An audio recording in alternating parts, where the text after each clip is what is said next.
Anyok! Asan ang anak ko? Wala siya Anyok! dito. Anyok!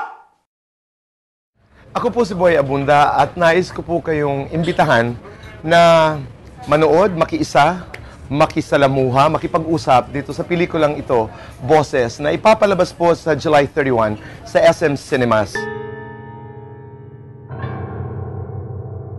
Noong ipinakilala sa akin ni Ellen Marfil, ang direktor po ng pelikulang ito, yung bata, si Onyok, ay ako'y napaluhod sa sobrang tuwa sa pelikulang ito.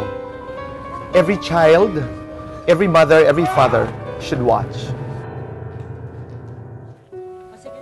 Alam mo, ang sarap mong kausapin. Kasi kahit anong sabihin ko, di mo ko pwedeng kontrahin. Ito'y isang pelikula na dapat panuorin ng mga taong hindi alam kung anong gagawin dahil sa sakit. But there are times in our lives when we don't know what to say, we don't know what to do because we've been gutted by pain. Ito yung pelikula, without trying, has answers.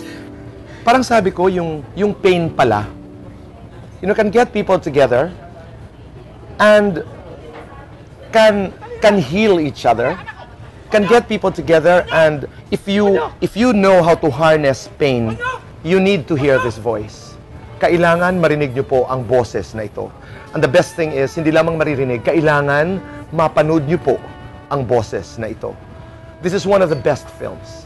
This is one of the best films I have seen na nandito pa rin po sa aking puso 4 years after I saw it. May mga magulang na handang magbago at pilit na nagbabago. May mga ama na gustong humingi ng tawad at may mga anak na handang magpatawad. July 31 at SM Cinemas. Ito isang imbitasyon mula sa aking puso, kaibigan. At sana'y mabago ka rin katulad ko. Maraming salamat. Woo!